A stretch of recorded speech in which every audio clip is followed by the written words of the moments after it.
Okay, you guys. Okay, I'm ready. All right, here I am.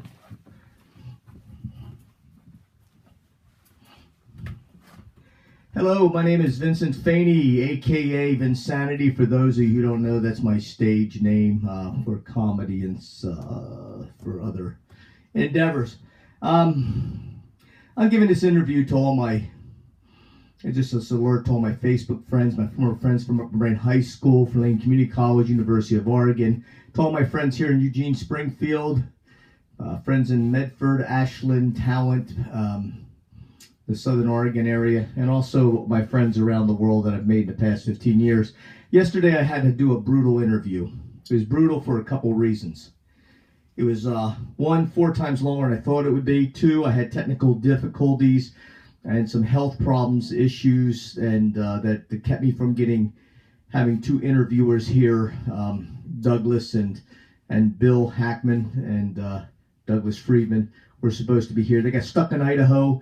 I had an informal interview with them before, and we missed a couple other times of getting together at their studio, one of their studios, and having it done really professionally instead of my home office. And what happened is that basically I've been suffering health problems these past couple of years, so it's up again, 2 steps forward, 1 step back. A lot of people know that when you reach our age at 60, and you develop some health problems, it's a little bit of troublesome dealing with it. Anyways, the reason why it was brutal is that, one, I had to lay down a couple times throughout the day. That's how my life is. I could feel totally alert. I feel great, but I have sleep disorder, severe sleep disorder, sleep apnea, and so I don't sleep like I used to, a full restful night's sleep. I wake up all the time, and without the CPAP machine, I'd be dead. Anyways, but I've been sleeping more. If I could spend more and more time in bed, up to a point, I get enough collective sleep where I'll feel good for 6 hours if I eat good and do everything just right. But then I hit a wall, and I have trouble thinking and the energy level, and I just need to lay down for a couple. Sometimes a 20-minute nap will do me. Sometimes I'm down for 6 hours or more. And so that's what happened yesterday. So it took about I had to take 4 massive breaks.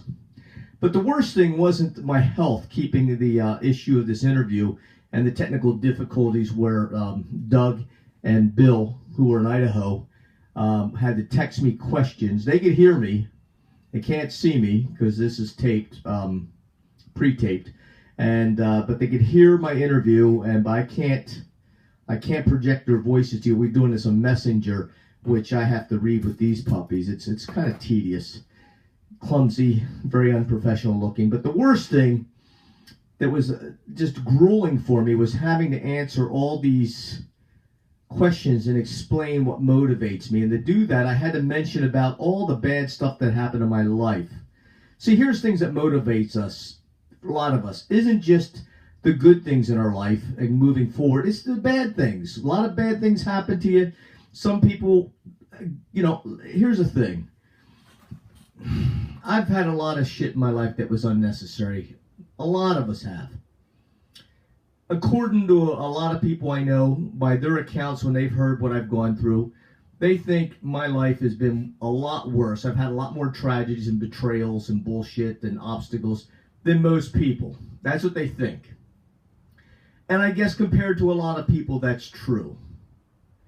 I know that there are people who've had a lot worse than my life. They made my life look like a storybook romance, or Leave It to Beaver with the perfect life and the 2 parents, loving parents, the white picket fence. Some people's lives have been so tragic. They've had suffered horrible disfigurement and pain and disabilities and abuses and all. They made, by comparison, my life has been very easy. And I know that, and I've always known that growing up, and as I've gotten older, I've seen that. So I know that when you go through bad stuff, and you realize as a kid, or as you grow up and you're a young adult, or you become my age, you just look at that and say, that's a learning lesson. I never want that to happen to me again. And I don't want this to happen to anybody else again, ever, unnecessarily. Because here's the thing, we go through life, and most of us are distracted and hit sidewise. We're distracted and shut it off somewhere else from a goal.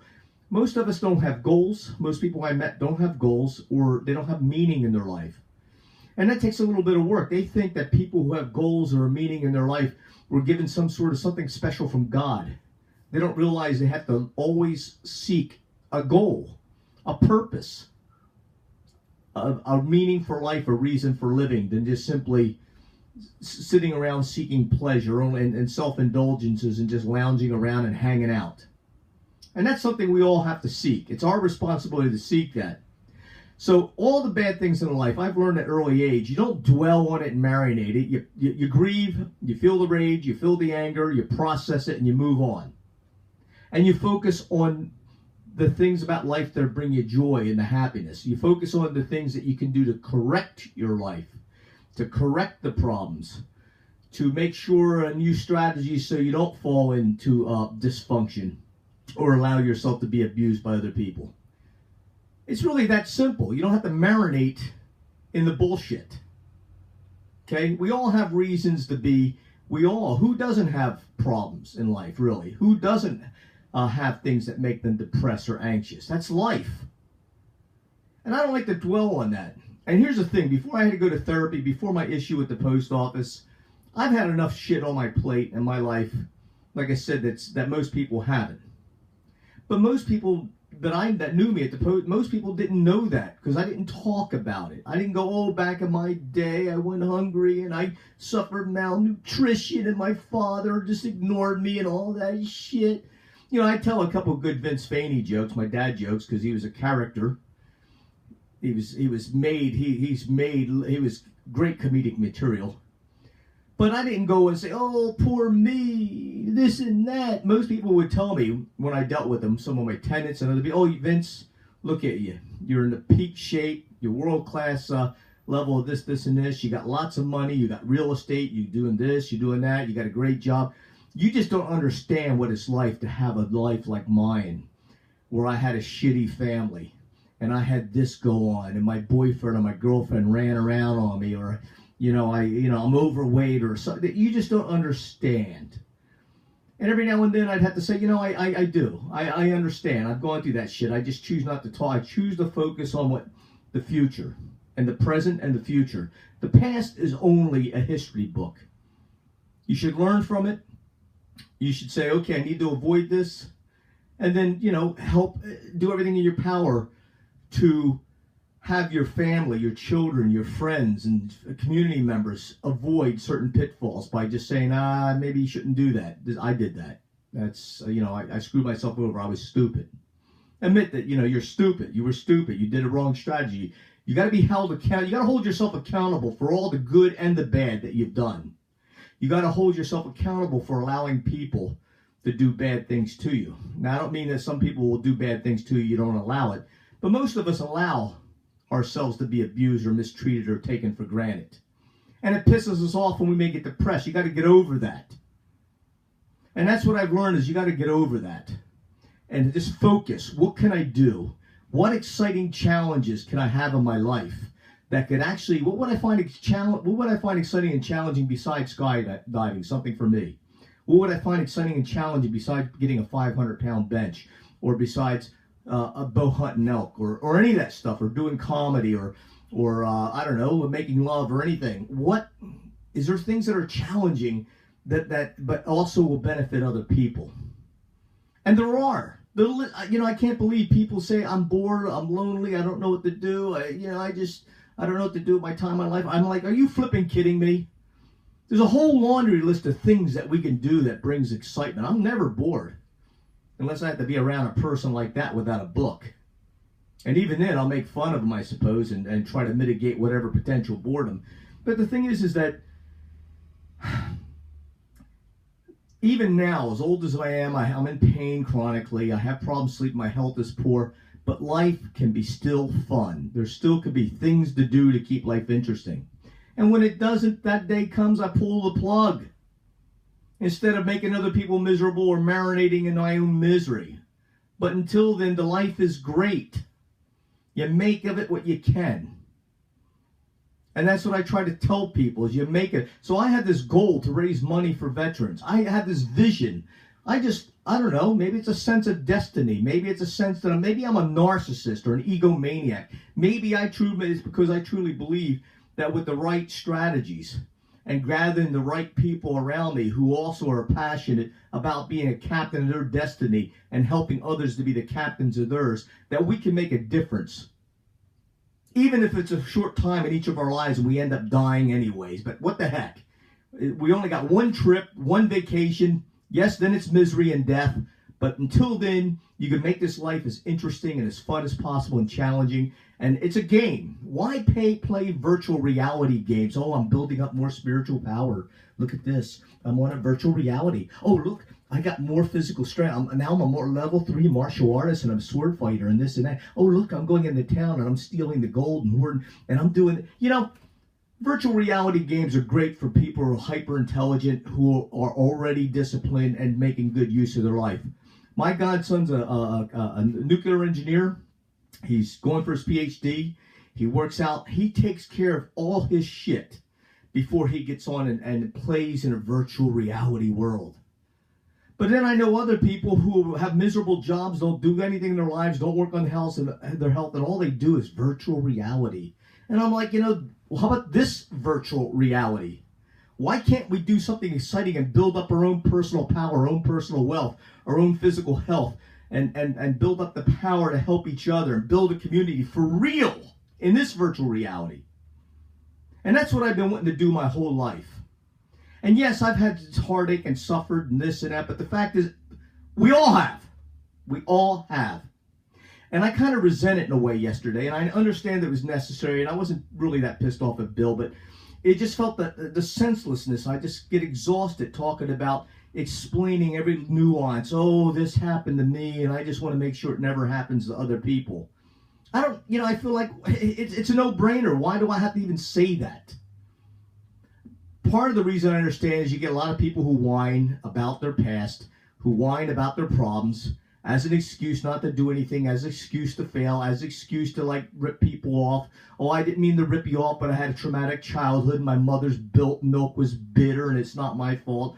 And then they don't do anything. And I understand that the world's filled with people who say they want to do this, and it's just they're just scammers. They go to church, they do all the right things, they say the right things, and they're interested in only scamming people and exploiting people. I get it. I understand that why Bill and Douglas, especially Bill, was pressing me. Every detail. Everybody should know what my history is. Just to feel like I'm a politician. I get that. I know I had to do it, and I had to say it, and I had to explain it, but there's a part of me that sickens me. It pisses me off, and it exhausts me to have to, this is what I went through, and I'm going to say it only a few. Here's the thing.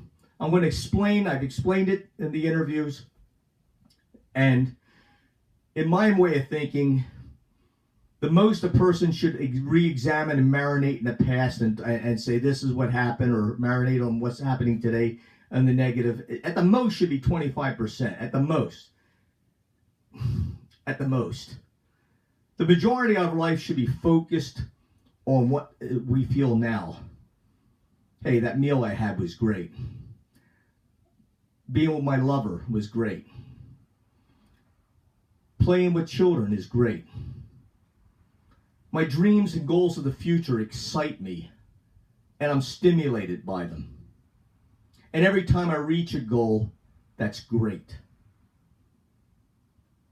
One psychologist, who was called the father of American psychology, his name escapes me right at this instant, but he fell into a big fit of depression. Clinical depression. He just could not get out of it. Bad marriage, failed business, all sorts of shit. He had both real legitimate reasons and maybe a biochemical reason for being depressed. And then it hit him. If he could focus his every bit of energy, every thought, as often as possible on something funny and pleasurable and uplifting, he figured he could change his brain chemistry to get better. And he did.